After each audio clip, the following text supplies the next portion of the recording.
Master Ilam कहाँ रे तपाईँको घर चाहिँ? मेरो खोटे गाउँपालिका वडा नम्बर 6 इन्द्रेणी पोखरी वडा पर्छ।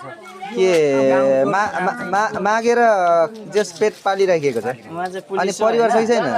उहाँ चाहिँ पुलिस हो। श्रीमती छैन, 4 वटा छोरी छ। ए श्रीमती बिना 4 वटा छोरी? पहिला गइहाल्यो। ए ए ए ए अनि 17 वर्ष उहाँ चाहिँ पुलिस हो। उहाँले चाहिँ यो त्यसमा लिनु 4 वटा छोरीमा एउटा ठिक छ। जेठी छोरी हराएको छ मेरो। जेठी छोरी हराएको छ? सङ्गम विष्ट। अहिले चाहिँ त्यतिकै मागेर हिँडिन्छ। जस कामहरू कसैले गर्नु सक्नुहुन्छ दिनुभयो भने गर्नुहुन्छ? काम गर्नुहुन्छ? दियो भने गर्नुहुन्छ नि? दिनको हाजिरी दियो भने म तपाईँलाई काममा लगाइदिन्छु, गर्नुहुन्छ? अनि काम नभेटाउँदाखेरि चाहिँ मागेर जस दिन्छन्। कति वर्ष पुग्नुभयो? 44। के हो नाम तपाईँको? मनोज विष्ट। मनोज विष्ट?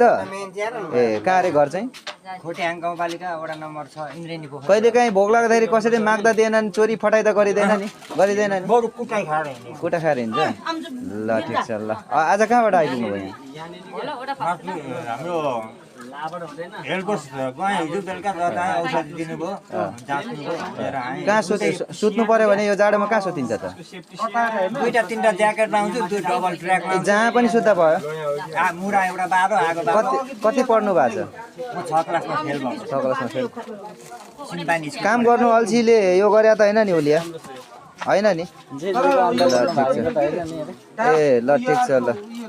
अनि के हो त्यो माला? के को लागि लाउनु भयो? यो दिएको लागि पनि आफ्नो अङ्गरक्षक। अङ्गरक्षक यसले रक्षा गर्छ? के हुँदाखेरि चाहिँ रक्षा गर्छ? जस्तै उदाहरण काहीँ लड्दा वर्दा जो सही मान्छे छ उसको हर मान्छेसँग साथमा हुन्छ होइन। एक चाहिँ यही चाहिँदैन, यसको बदलामा अरू पनि छ होइन। यो तपाईँको भिडियो चाहिँ सम्पूर्ण नेपाली जनताले हेर्छ है? सम्पूर्ण नेपाली जनताले हेर्नेछन्। तपाईँ के भन्न चाहनुहुन्छ? यहाँ देशको छ चिन्ता, तिमी माया माया भन्छौ, अझै नबुझ्ने हौ कि नबुझ्ने जस्तै भन्छौ। ल ठिक छ ल। यही भन्न चाहनुहुन्छ? अनि अर्को छ एउटा, मलाई नेपाली भएर बाँच्न धिक्कार छ भन्छ, त्यो गीत पनि बजिरहन्छ। यो 2टा गीत बज्छ, मान्छेहरू आज सुन्छन्। मैले योभन्दा 10 महिना अगाडि तपाईँको नयाँ नेपाल भनेर चाहिँ मुर्कुची उदयपुरको मुर्कुचीमा सार्वजनिक गरेँ होइन। त्यो दिन खुसी भए, मासु भात सर्न खाएँ होइन। कसको पैसाले खाएँ भन्दा मेरो पैसाले खाएँ। किन कसरी खाएँ भन्नुहुन्छ भनेदेखि यहाँ नेपाल छोडेर त तपाईँको विश्व वर्ल्ड ब्याङ्क समेत मेरो नाममा छ भनिसके पछाडि